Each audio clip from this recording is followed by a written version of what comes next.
Ya, oke. Assalamualaikum warahmatullahi wabarakatuh ya. Kembali lagi bersama saya Farizal Trizulmi ya. Di video kali ini saya kedatangan Supra X125 ya. Tapi stikernya Wafai ya, Wafai.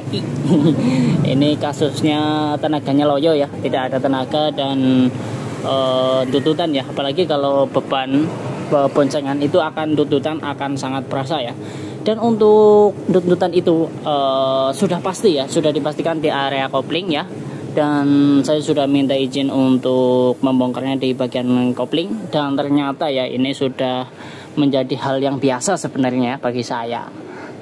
Tapi untuk teman-teman mungkin ini baru ya, baru melihat ya bagian kopling yang aus ya, atau yang menyebabkan untuk tenaga atau tuntutannya itu sangat berasa ya, tenaganya loyo dan tuntutannya itu sangat berasa ya, apalagi kalau penanjak dan beban berat ya.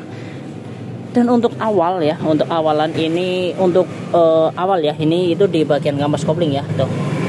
Ini biasanya untuk kampas kopling ini udah keras ya, ataupun juga udah tipis bisa ya. Nah ini setelah saya analisa ya, ternyata masih lumayan tebal tuh ya, masih tebal dan mungkin ini hanya keras ya. Dan kalau keras bagusnya ini diganti ya.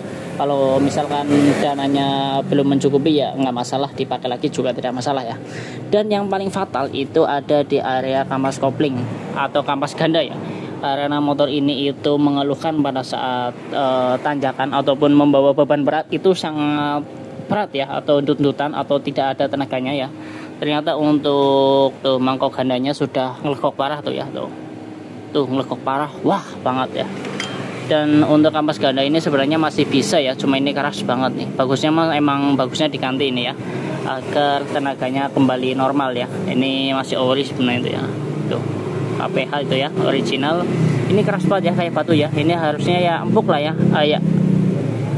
kayak kampas rem lah intinya. Ini yang menyebabkan tenaganya juga bisa loyo dari sini ya. Jadi ini pada saat digas ini akan nempel ke mangkok ya tuh. Dan mangkoknya ini harusnya rata tuh ya. Nah ini harusnya rata, nggak boleh kayak gini ya. Ini karena terkikis sama kampas ganda yang sudah keras, jadi mangkokannya itu ikut kena ya.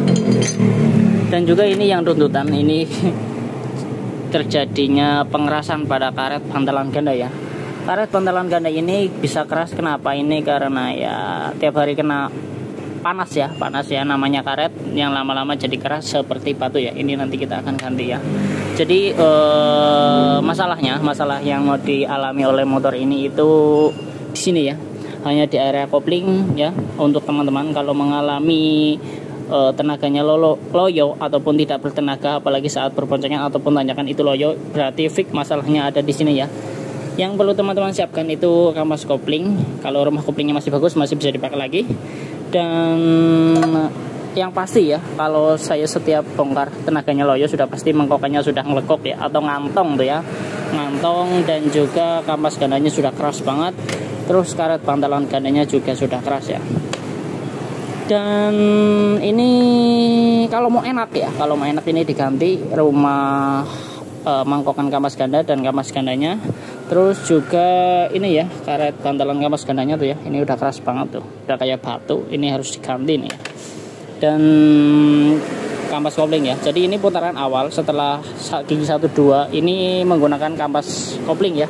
Kalau sudah berkencang dia akan otomatis dibantu oleh kampas ganda yang diakibatkan oleh putaran ya, ini yang mengunci ke mangkokan terus kemudian nyalur ke mesin ya. Jadi titik masalah ataupun titik terang yang dialami oleh motor ini hanya di sini ya, di kampas ganda dan juga mangkokan dan juga kampas kopling ya.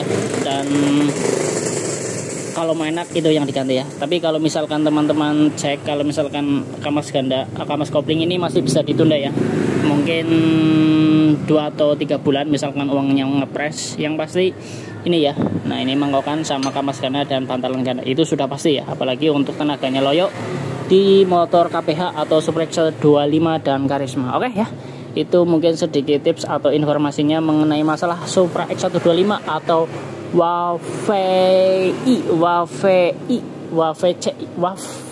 Wafci ya tuh. Wafci yang mengeluhkan tenaganya loyo. Ini masalahnya cuma di sini saja. Oke, mungkin itu saja ya sedikit ilmunya mengenai masalah sprek sedole yang loyo. Masalahnya cuma di bagian kopling. Oke, mungkin itu saja. Mudah-mudahan video ini bermanfaat ya untuk teman-teman semua. Jangan lupa untuk meninggalkan like, komen, dan subscribe-nya. Terima kasih. Wassalamualaikum warahmatullahi wabarakatuh.